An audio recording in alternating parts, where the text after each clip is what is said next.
Osmoregulação é o processo pelo qual os organismos controlam a quantidade e a composição de água e sais em seus corpos, mantendo o equilíbrio osmótico necessário para o funcionamento adequado das células e de todo o organismo. Esse mecanismo é fundamental para a manutenção da homeostase e garante que diferenças de concentração de partículas dissolvidas entre os compartimentos internos e o meio externo não prejudiquem as funções biológicas. Componentes principais da osmoregulação: meios internos e seus compartimentos. O corpo possui diferentes compartimentos líquidos, intracelular e extracelular, cada um com composição específica de água e solutos. Esses compartimentos trocam água e íons entre si, influenciados por gradientes de concentração. Controle da osmolaridade. O organismo regula a osmolaridade, que mede a concentração total de partículas dissolvidas para manter o equilíbrio. Por exemplo, no plasma sanguíneo, a osmolaridade ideal é aproximadamente 300 mol. Sistemas reguladores. O organismo regula a osmolaridade, que mede a concentração total de partículas dissolvidas para manter o equilíbrio. Por exemplo, no plasma sanguíneo, a osmolaridade ideal é aproximadamente 300 mol. Sistemas reguladores. Órgãos e estruturas específicos, como os rins nos vertebrados, glândulas de sal em animais marinhos, ou células osmorreguladoras em organismos unicelulares, participam do controle da quantidade de água e sais. Mecanismos de conservação ou eliminação. Nascênios, animais aquáticos marinhos, ingestam água salgada e excretam sais através das brânquias e urina concentrada. Animais de água doce absorvem água por osmose e excretam sais em grande quantidade na urina diluída. Nos humanos e mamíferos, os rins filtram o sangue e ajustam a quantidade de água e sais eliminados na urina, sob controle hormonal. Antidiurético. Hormônio antidiurético modula a permeabilidade dos túbulos renais para a água, promovendo a retenção ou excreção conforme a necessidade. Estimula a reabsorção de sódio nos rins, influenciando a quantidade de água que acompanha o sódio. Processo da osmoregulação em humanos. Quando há perda de água, o plasma se torna mais concentrado, estimulando a liberação de ATH. Isso aumenta a permeabilidade dos túbulos renais à água, promovendo sua reabsorção e ajudando a recuperar o equilíbrio. Quando há excesso de água, a osmolaridade diminui e a produção de ATH diminui, resultando na excreção de água em maior volume, mantendo a osmolaridade próxima ao padrão. Importância da osmoregulação: mantém a integridade celular e funcionalidade dos tecidos. Controla o volume sanguíneo, pressão arterial e transporte de nutrientes. Privilegia condições favoráveis para reações químicas e processos metabólicos. Assim, a osmoregulação é um mecanismo complexo, altamente adaptativo, que varia entre diferentes espécies dependendo do seu ambiente, e é essencial para a sobrevivência em condições de variações ambientais de água e sais. A osmoregulação é o processo pelo qual os organismos controlam a quantidade e a composição de água e sais de seus corpos, mantendo o equilíbrio osmótico necessário para o funcionamento adequado das células e de todo o organismo. Esse mecanismo é fundamental para a manutenção da homeostase e garante que diferenças de concentração de partículas dissolvidas entre os compartimentos internos e o meio externo não prejudiquem as funções biológicas. Componentes principais da osmoregulação: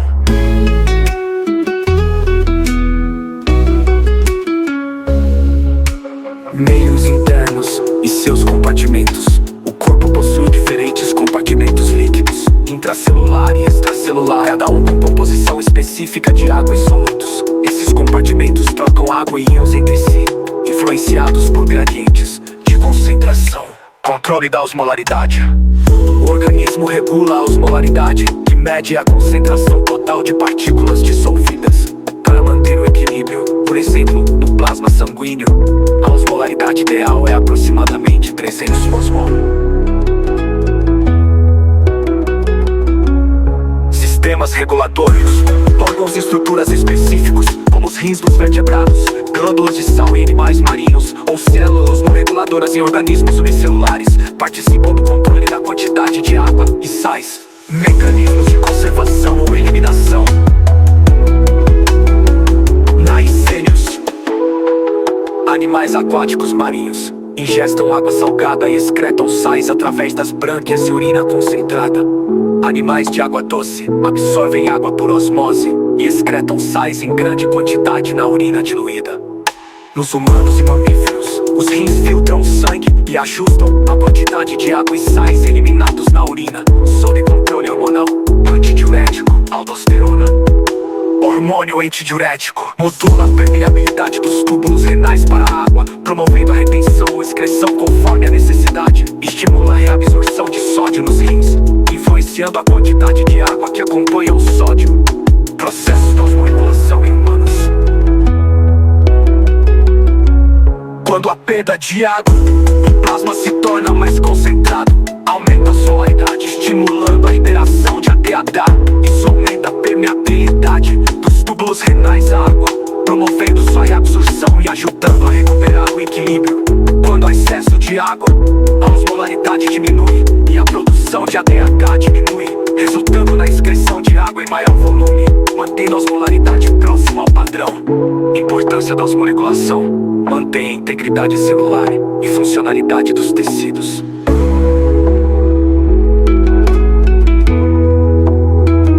Controla o volume sanguíneo, pressão arterial e transporte de nutrientes. Privilegia condições favoráveis para reações químicas e processos metabólicos. Assim, a osmoregulação é um mecanismo complexo, altamente adaptativo, que varia entre diferentes espécies dependendo do seu ambiente, e é essencial para a sobrevivência em condições de variações ambientais de água e sais.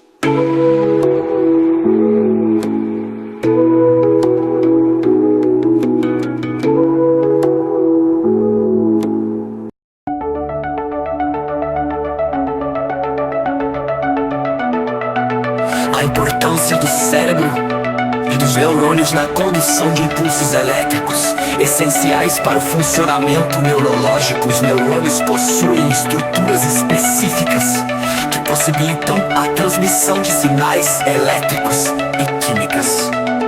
Importância dos eletrólitos.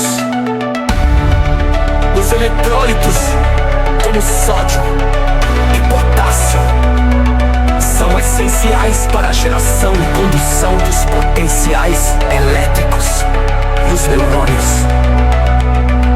Sódio, o eletrólito mais abundante no exterior da célula, fundamental na geração do potencial de ação. Potássio, principal eletrólito intracelular, que regula a excitabilidade neuromuscular e cardíaca, participando da bomba sódio-potássio H, que mantém o equilíbrio iônico necessário para que os neurônios funcionem corretamente. Processos de neurotransmissão na sinapse. A neurotransmissão envolve passos específicos. Etapas principais: liberação de neurotransmissores, ligação aos receptores na membrana pós-sináptica e eventual término do impulso via recaptação ou degradação. Sinapse química funciona através de neurotransmissores liberados por vesículas, permitindo a comunicação entre neurônios. Sinapse elétrica caracteriza-se por condução direta de impulsos por junções gap, forçando uma transmissão rápida, essencial em reflexos de fuga, como em anfíbios e répteis, onde a velocidade de resposta é crítica para a sobrevivência. Reflexos rápidos. Sinapses elétricas. As sinapses elétricas permitem uma transmissão extremamente rápida de sinais, garantindo respostas quase instantâneas em circuitos críticos, como reflexos de fuga em anfíbios e répteis. Essas sinapses funcionam por junções especiais, chamadas de gap junctions, que conectam citoplasmas de neurônios adjacentes, facilitando a sincronização rápida. Neurônios e organização no cérebro. Nos mamíferos, especialmente espécies grandes, a concentração de neurônios no cerebelo é vital para a coordenação motora e equilíbrio. Essas áreas neurais regulam funções motoras complexas, demonstrando a especialização das regiões cerebrais. Drogas e suas ações nos processos neurais. A menção de que as drogas podem alterar processos neuronais e de neurotransmissão, influenciando o funcionamento cerebral. Detalhes ou conceitos mais importantes. Eletrólitos, fundamental para manter o potencial de repouso e de ação dos neurônios, funcionando na manutenção da excitabilidade neural. Potencial de ação, impulsos elétricos que viajam pelos neurônios, possibilitando a comunicação rápida. Sinapses químicas versus elétricas, quimicamente mediadas, são mais comuns e flexíveis. Elétricas proporcionam transmissão rápida e sincronizada, crucial em reflexos rápidos. Exemplos biológicos extremos, como nos anfíbios e répteis, destacando a adaptação evolutiva de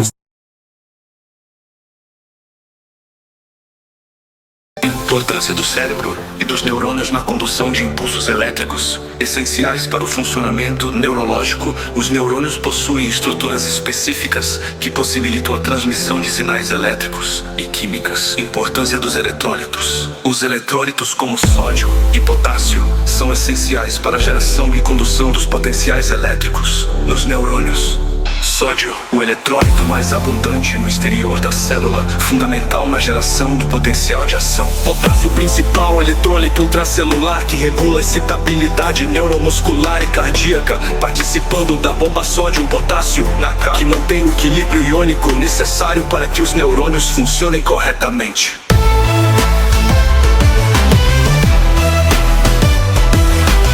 Processos de neurotransmissão na sinapse.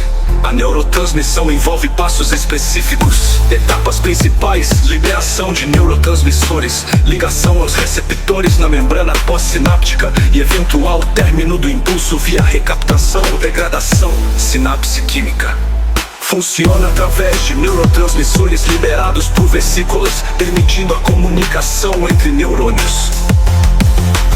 Sinapse elétrica caracteriza-se por condução direta de impulsos por junções gap, forçando uma transmissão rápida, essencial em reflexos de fuga como em anfíbios e répteis, onde a velocidade de resposta é crítica para a sobrevivência. Reflexos rápidos e sinapses elétricas.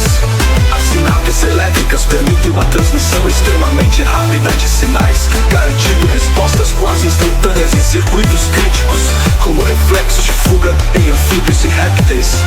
Essas sinapses funcionam por junções especiais chamadas de gap junctions, que conectam citoplasmas de neurônios adjacentes, facilitando a sincronização rápida. Neurônios e organização no cérebro. Nos mamíferos, especialmente espécies grandes, a concentração de neurônios no cerebelo é vital para a coordenação motora e equilíbrio. Essas áreas neurais regulam funções motoras complexas, demonstrando a especialização das regiões cerebrais. Drogas e suas ações nos processos neurais. A menção de que as drogas podem alterar processos neuronais e de neurotransmissão, influenciando o funcionamento cerebral. Detalhes ou conceitos mais importantes. Eletrólitos, fundamental para manter o potencial de repouso e de ação dos neurônios, funcionando na manutenção da excitabilidade neural. Potencial de ação, impulsos elétricos que viajam pelos neurônios, possibilitando a comunicação rápida. Sinapses químicas elétricas, quimicamente mediadas, são mais comuns e flexíveis. Elétricas proporcionam transmissão rápida e sincronizada, crucial em reflexos rápidos. Exemplos biológicos extremos, como nos anfíbios e répteis, destacando a adaptação evolutiva de usar sinapses elétricas para respostas instantâneas. Coordenação motora. A concentração de neurônios no cerebelo que evidência sua importância na manutenção do equilíbrio